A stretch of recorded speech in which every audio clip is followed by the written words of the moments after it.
Good morning and welcome to another Wine Steward video. In fact, the final Wine Steward video of the year 2022. What a year it's been. Not necessarily a normal year, then again maybe a little more normal, maybe a recovery year from the two previous years of full pandemic, but man, it's kind of hard to get back, isn't it? But we are grateful to you. We're thankful for all of your participation here over the year 2022. So here's to you. I hope you have one of these in your hand right now. And if you walk into the Wine Steward right now, actually it's kind of hard to because the door is locked. We'll be unbolting it at 11 and you can come right upstairs and have this very champagne along with me. How about that? This is De Saint Gall. Let's get it up in front of us. Boom. De Saint Gall, Blanc de Blanc. Beautiful stuff. We just got in a few cases of this gorgeous wine. This is classy champagne, of which you may never have heard. That's because it is a producer that does not get to America all that much. Most of it is sold over there in France. It's not a grower champagne per se. It kind of is, though. This is not one particular person growing all of his or her own fruit and making it on the premises. This is 1,000 different growers in the Côte Blanc, which is the most vaunted, the most revered area within Champagne, the Côte Blanc. These producers might have 1 or 2 acres of vines, and therefore no interest in building a winery and making their own wine.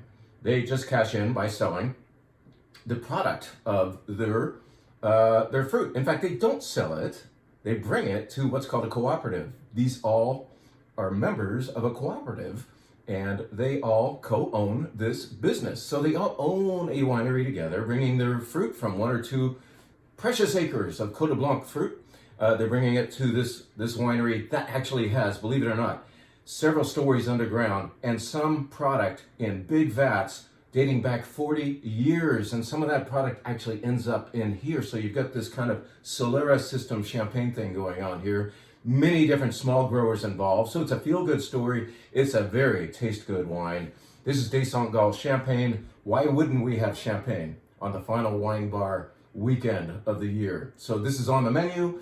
And in a minute, after I tell you about what else is on the menu, I'm going to describe maybe 3 or 4 other champagnes that I admire, of which we have pretty good inventory downstairs. So, you know, it's a timely topic, right? You're supposed to be drinking a lot of this right now, okay? I'm certainly doing my part. De Saint Gall, Blanc de Blanc, it's on the WineBar menu. What else is on the WineBar menu? Well, you know, we do tasting flights, but we also offer a couple things, usually by the glass only. So what we're going to do by the glass only is celebrate the return of Gregory Graham Champagne Chardonnay. Gregory Graham Chardonnay from San Giacomo Vineyard in Carneros.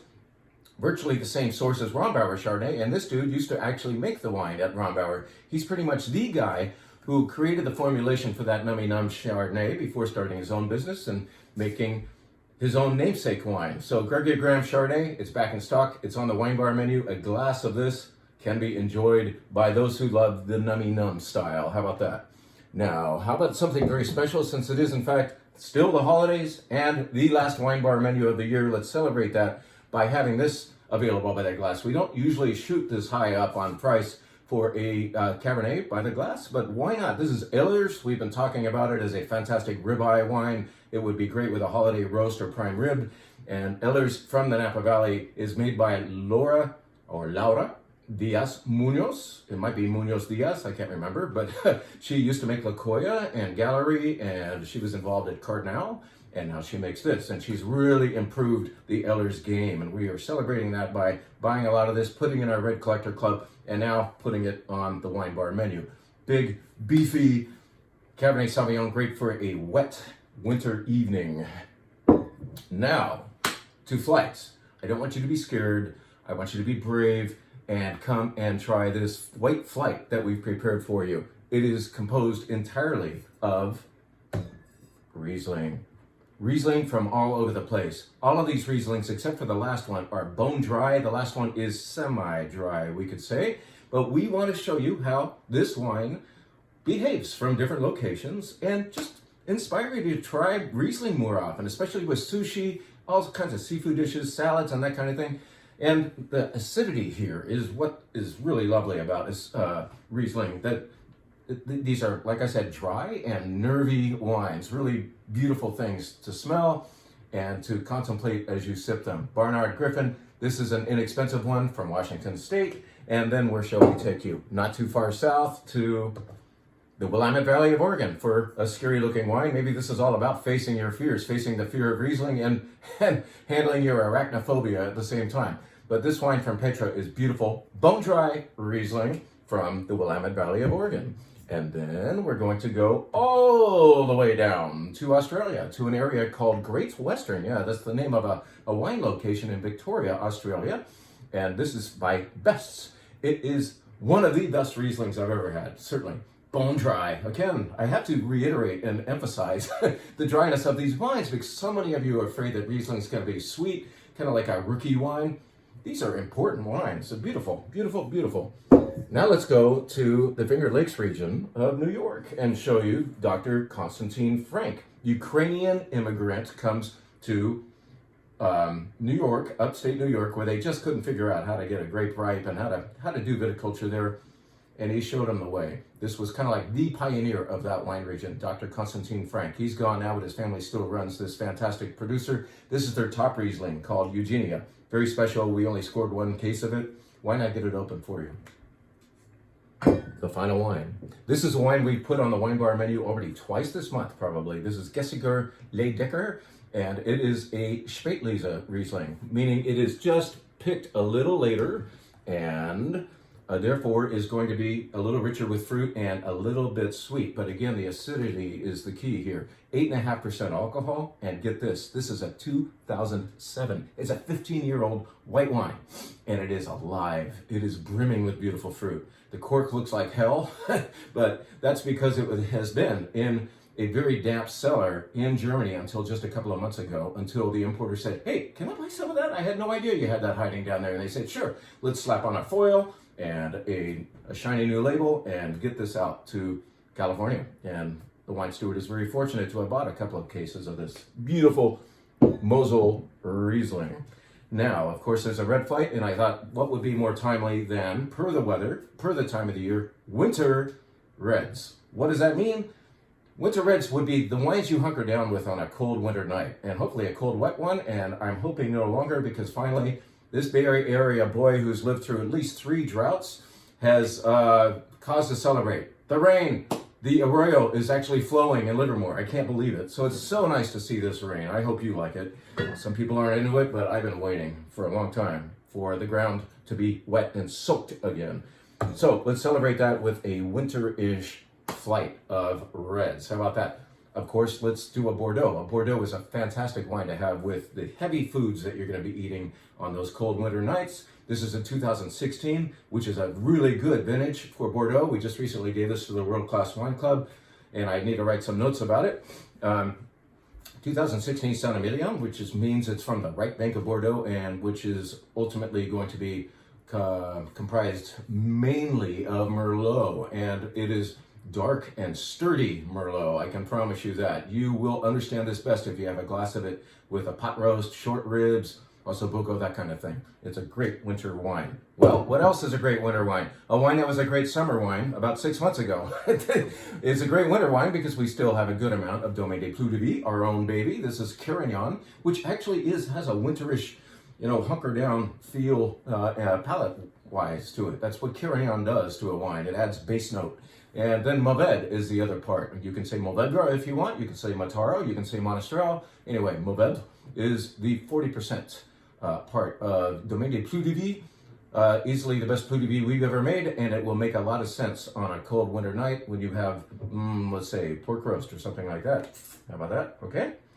Next wine, a wine that we're very, very pleased to once again provide to the Red Collector Club members, Domaine Eden from Santa Cruz Mountains. This is a Cabernet, and it is a Cabernet the likes of which those who've only had big, yummy, fruity Napa-style Cabernets would not perhaps comprehend until they drink a whole glass of this along with that winter feast, and then Domaine Eden makes sense. This is more savory, more forest. Yes, there's fruit, but there's a lot of savory herb and earth going along with it. This is gorgeous wine. Domaine Eden, Santa Cruz Mountains.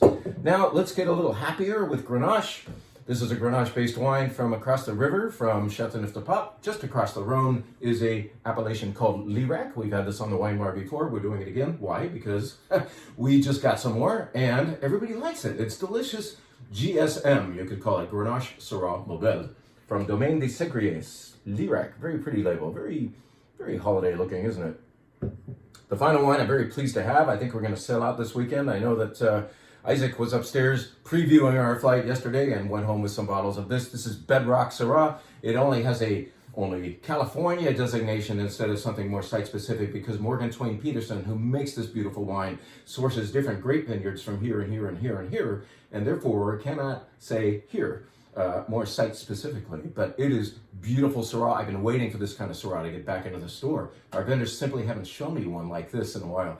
What is this? What do I mean? It's elegant, it's eloquent, it's sleek, it's fragrant. It is really beautifully put together Syrah that does not need to be enormous to be complex and delicious. All right, Bedrock is in the building. So that takes care of white flight, red flight, wines by the glass.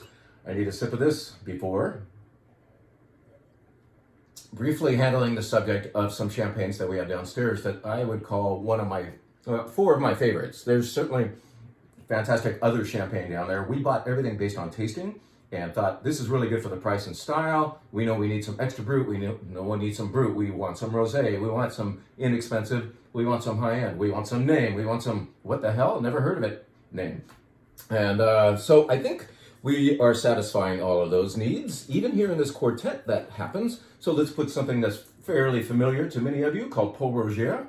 Pol Roger or Pol Roger is, or was, the favorite champagne of none other than Winston Churchill. We've been carrying it for years. This is called the white foil because it has a white foil. It's made of roughly equal parts Pinot Meunier, Pinot Noir, and Chardonnay. Stays on the lees, I think, for 2 or 3 years. And it is creamier in texture. It's a brut, so it's dry. But when I showed it in a lineup for some people at a private tasting a couple of weeks ago, I was struck by having the reference of other champagnes around it by its relative richness, more palate feel. It's a more comfy champagne, you could say. Bone dry, don't worry, it's not sweet, but just a little enriched on the palate feel. Very comfortable. I think everybody will get it. And the need for name is satisfied too. We don't carry Veuve Clicquot or Dom Perignon, and yet we know that Pol Roger is attractive to many of you. You've heard of it, you've had it before. What these guys provide is consistent goodness. That is the Pol Roger way. When you make a non-vintage blend, a house wine, you could say, a house champagne, you want to be consistent. You want to provide the customer with the same anticipated beautiful effect every time. That's what these guys are very, very good at. Let's note something else here. Another name, not a big winery, but perhaps you've heard of Piker Heidsieck. This is not the same winery. This is Charles Heidsieck, smaller, and I think far better. And also less likely to be down the street at the grocery store. This is absolutely the favorite rosé for me this year. Charles Heidsieck Rosé Reserve, they call it. And there are others that are slightly more famous. I won't name names, but you probably know who they are if you're into rosé champagne. This is dry rosé that says something. It actually has a remark. Some of those others that you've been loving, they're quieter. They don't really make a statement. I mean, they're brilliant, they're fresh, they're dry, but they're more evasive than I want from a good rosé. This has a nice smoky quality to it that part of the reason why is it's got some reserve wine in it. So besides being from recent vintages, they add in some stuff that they've been saving for a long time deep in the bowels of their winery, kind of like the De Saint-Gall I was talking about. Beautiful rosé. Again, Pinot Noir, Pinot Meunier, and Chardonnay all play in this wine. 3 years on the lees, en tirage, you could say. Now, here's something that I have never carried here at the store that I'm very, very pleased with. We had a private party on Christmas Eve upstairs with somebody who said, Jim, and he said it with an Australian accent that I cannot replicate, let's have some fantastic champagne and then some great reds. And I knew this man to be very, very fond of great champagne of all different styles. And so I opened one champagne after another, and no two were the same, so that we could experience the differences of champagne. One of the nicest surprises was this Joseph Perrier 2010 vintage. This is a Blanc de Blanc Extra Brut. So Blanc de Blanc means it's going to be made entirely of Chardonnay. Basically, it means it has to be made out of white grapes, but that's typically in Champagne going to be Chardonnay. And 2010 vintage, fantastic year. You get vintage champagne for under $100 here. Joseph Perrier, I only got 1 6-pack, and we've already drunk one at that party. So do the math and scoot in here fast if you want to get in on this really uniquely shaped bottle too. It's kind of cool. I have a rather dirty name for that, but I won't say what that reminds me of. Anyway, it's have some of this champagne. The main difference here, palate feel. The bubbles are very, very fine on this wine. Very, very like delicately silky, fuzzy. Just really nice palate feel is what I was struck by at that party when I had 2010 Joseph Perrier. Now, I would like to so proudly say that we have brought aboard, we've been able to access one more time something that I thought was long gone forever and ever. We had a year or two ago a 2008 higher end Tête de Cuvée champagne called Orpal. It's made by the producer I've already described called Des Saint-Gall. So this is their less expensive wine. And here, bum, ba-da-dum, we have, I believe, 24 bottles now in the store of 2008 Orpal. I would like you to put this right next to things like Dom Perignon and Cristal that cost a lot more. Now, those two are different in style. This is a celebration of richness and toastiness, and also single vintage stuff. It's Blanc et Blanc, 100% Chardonnay from, again, the Côte Blanc. These are the guys that have all kinds of older stuff way downstairs and add a little bit of it. They can still call it vintage if it's just a tiny bit, but it adds extra dimension to everything that Des Saint-Gall does. Orpal is simply the proprietary name for their Tête de Cuvée, their top wine. The top wine of Moet is what? Dom Perignon. The top wine of Veuve Clicquot is La Grande Dame. And Roederer's top is Cristal. This is the top for this producer that is composed of hundreds, actually about 1,000 different growers, small growers who teamed up together to co-own this cooperative and make this wine that acts like over $200 stuff, and it ain't over $200, I can tell you that. I'm drinking its baby brother right here. Wishing you once more Happy New Year, and thank you again. Come on in for a glass of champagne. Come on in and grab several bottles of champagne. And to maintain a little wine steward tradition, I have enjoyed, or at least needed, a lot of coffee this month to get through the busiest month of the year, and thank you for making it busy. It is time, before the ball drops, to say Happy New Year from the Wine Steward. See ya.